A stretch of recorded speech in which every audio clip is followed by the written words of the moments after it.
Good morning, children.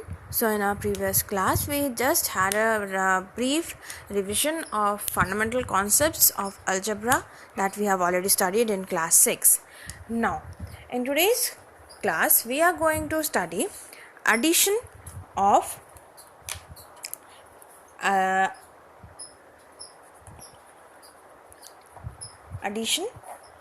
algebraic terms or algebraic expression.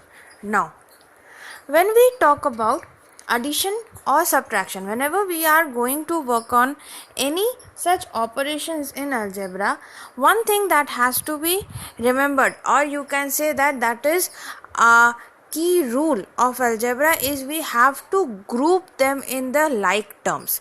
Now, when we talk about addition, there can be two ways of solving the questions. Now, number one is the row method. Number two is column method. Now, in row method, as the name suggests, the terms will be arranged in rows, and in the column method, the terms will be arranged in column. If you ask me personally, ma'am, which is better, row method or column method, I would say both has their own benefit, but to a keynote, if you find a algebraic expression or a question having more than one type of variables, or there is a mixture of two or three types of variables, then the better way is to use the column method, because you can actually arrange them in columns and you will be able to separate, and then you can perform the operation. Because when you work out in columns, there may be chances that there may be a change of sign, and since you have written it in column, there may be a chances of getting the mistake. But in case of columns, it will be pretty clear, or it will be visible near you, so there will be less chances of making the error. So I'll show you how both can be used. But if in a question nothing is mentioned, like if it is simply given as solve, so it is your choice whether you want to use the row method or the column method. But if it is specified that you need to solve by row method or by column method, then in that case you have to solve in the given method. But other than that, if it is not specified in the question, it is completely your choice. Whichever way you want, you can solve the questions, that is, you can follow the row method or the column method. But if you ask me personally, I would always suggest that for you the best way is to solve by the column methods if there are more than one different kinds of variables. Now, let us have an example how to perform addition. Suppose I am asked to add 8xy, 15xy and 3xy. Now, in this question, you can see, now whenever you will solve, the first thing that you will need is you will identify the variables. You will ignore the numerical terms and you will just concentrate on the variables, and you will see that in these questions, the variables are xy in all the three terms. So that means all are like terms. So when I say add, so if I do it in row method, I will write it in row, that is 8xy plus 15xy plus 3xy.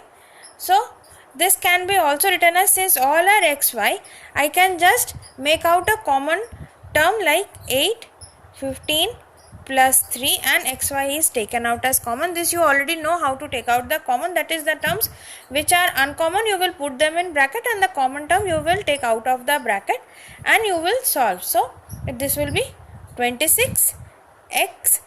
Only the numbers will be getting added. Other than that, the variable will remain as it is. You will have xy only. The xy will not change. Similarly, if I solve it in this method, column method, so I will write the numbers in columns like 8xy, 15xy and 13xy. I am adding, since all are positive, so I have just mentioned one, I have not mentioned the other signs. So this will, I will again add up the numerical part and it will be sorry, it is 3, 26 x y. So whichever way you solve, whether it is the row method or the column method, whichever way you solve, your answer will remain the same, only the way of solving will get a bit varied. Now moving on next. Now suppose we have a question like 3a plus 2b minus 4c plus 2c minus 5b plus 8a. Now in this question we see that there are three different variables. We have a, we have b, we have c.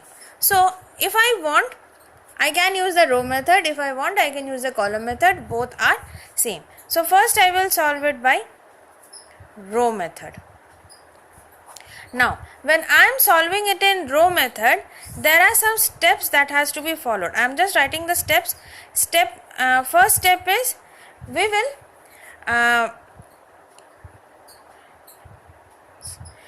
first write each of the polynomial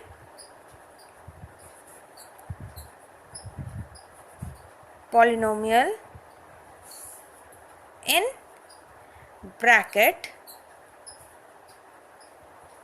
with plus sign between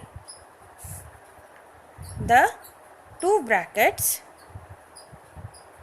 Next step 2 is, we will remove the bracket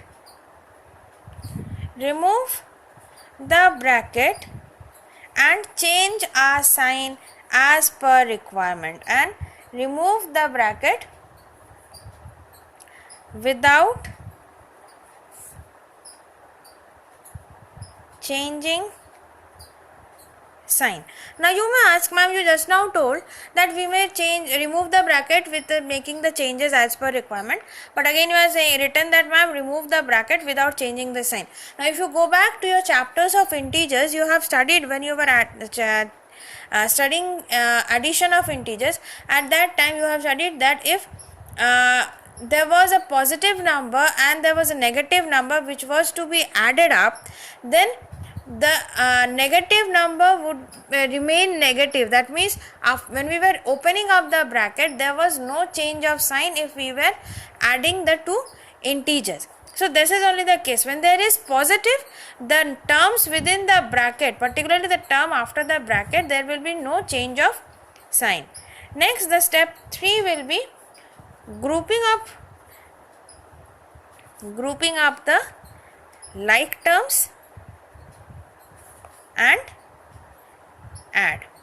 So how we are going to do is, so first step is writing each of the polynomial in bracket with a plus sign. So I have already given the question and it is in the same way as it is written in the step 1. So we will write 3a plus 2b minus 4c plus 2c minus 5b plus 8a. So I have written it down. Now I will be removing the bracket without changing sign, because when there is plus, so there will be no change of sign for the terms within the bracket, particularly for the term which is after the plus sign. So this will be 3a plus 2b minus 4c plus 2c minus 5b plus 8a.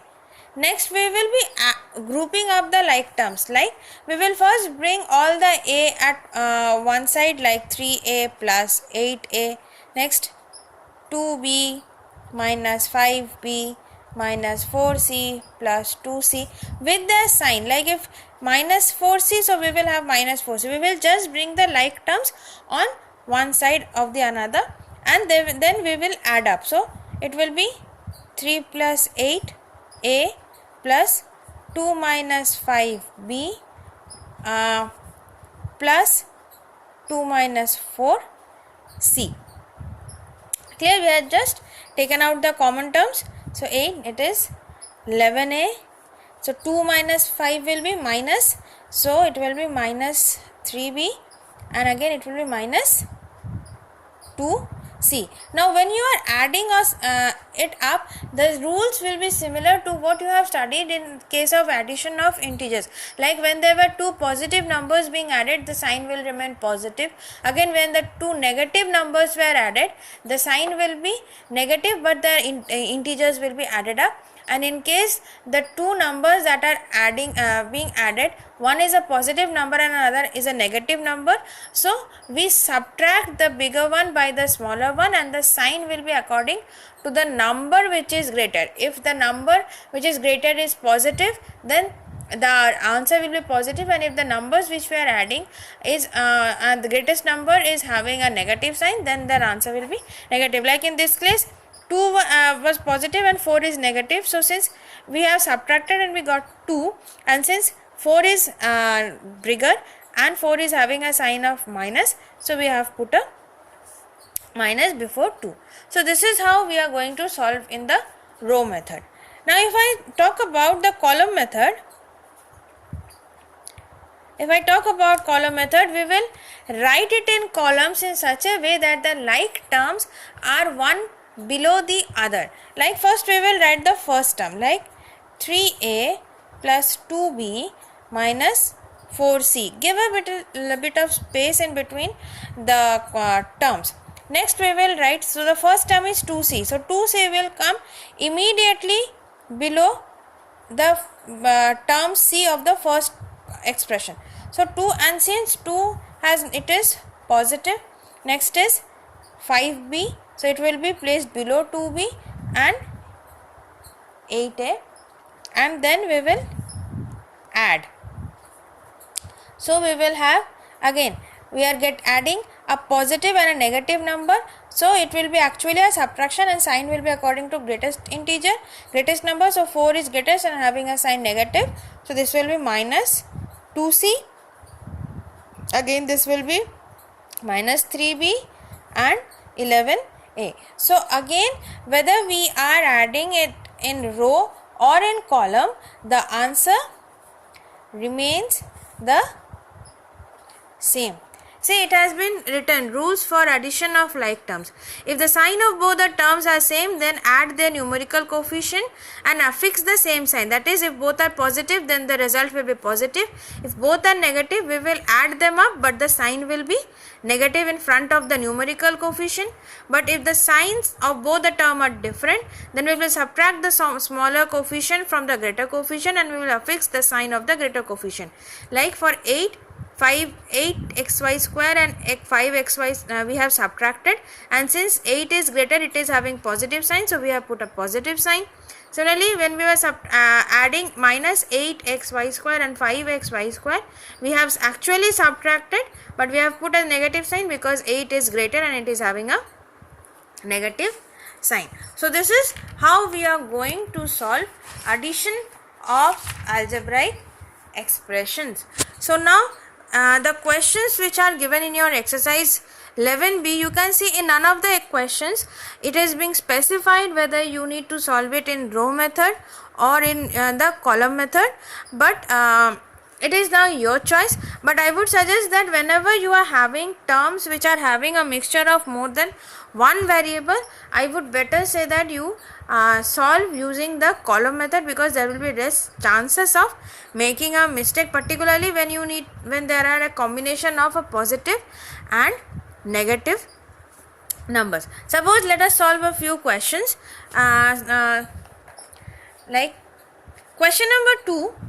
You can see all are having made up of one variable only, so question number 2 can be solved by the row method. Question number 3 you can solve as well by the row method. Let us start with question number 4. Question number 4, suppose question number 3. So we need to add minus 3a plus 2b and 3a plus b. So the first thing that we are going to write is, we are going to write each of the polynomial by putting a plus sign in between as it was in the step 1. So plus 3a plus b. Next we will be, I am solving it in the row method and I will again do it in the column method as well. So next we will be opening up the bracket 2b plus 3a plus b Next, minus 3a plus 3a plus 2b plus b. So, minus 3 plus 3a plus 2 plus 1 b. So, minus 3 and plus 3 will be 0. So, no need of writing 0a because that will be ultimately 0. So, our answer is 3b. What is the advantage of writing in the column method is you need not show all this step. Like if we arrange it in column, like alternatively I am just showing it up, means what is the benefit? 3a plus 2b. Next, just arrange it, that is 3a plus b. Now we will perform the addition. So 2 plus 1, that will be equals to 3b, and plus minus is 0, so it is 0. So we are done. It is just simple as that. That is why I told that the column method is beneficial, because it will be easy to solve and it will also take less time for solving. Now let us solve question number 5. Question number 5, let us solve fifth question. So that is 5x square minus 2xy plus 3y square minus 2x square plus 5xy plus 9y square and 3x square minus xy minus 4y square. So these kind of questions I would always prefer to be solved in using the column method. So what I am going to do, I will arrange them in column. So 5x square minus 2xy plus 3y square. First write the first term, first expression as it is. Then for the second, third and fourth, any number of terms, polynomial expressions that are given, then see the previous term and then arrange. So the first term is minus 2x square plus 5xy plus 9y square, 3x square minus xy minus 4y square. Now we are going to add. So you can follow the BODMAS rule, that is first you can add and then subtract, or you can go as it is, like 9 plus 3 is 12, 12 minus 4 is 8y square, and since 12 is greater than minus 4, so it will be positive. Or even if you have done like this, like plus 9 and minus 4, that would have been plus 5 and 3 is 8. Next 5. So if I just add up for the subtraction part, so that will be minus 2 and minus 1, it will be minus 3. So minus 3 and plus 5, that will be equals to plus 2xy.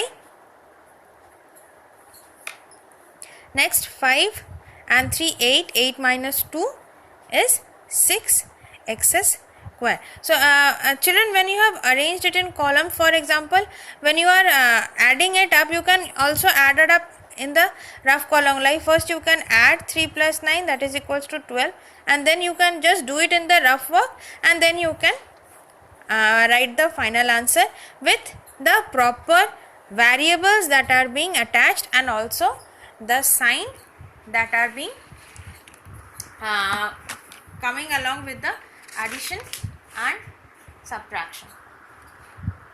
And so next, we all know how to find out the perimeter. We know that perimeter means finding out of the sum of all the sides. So based on this, there are questions. So for you, homework will be,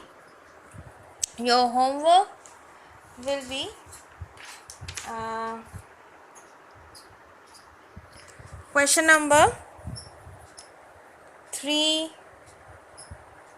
4th part. Question number 4 is not required. Let us go with question number 5. Question number 5 we'll go with 8 and 11. Next we'll go with question number 7. So these are your homework that you require to do. Okay. Also keep on revising your previous works that are being done till yet, because you are shortly going to have your test for maths exam as well. So, and in between also revise for the exams that you are appearing in between all these days. So all the best, keep practicing, keep enjoying. Thank you.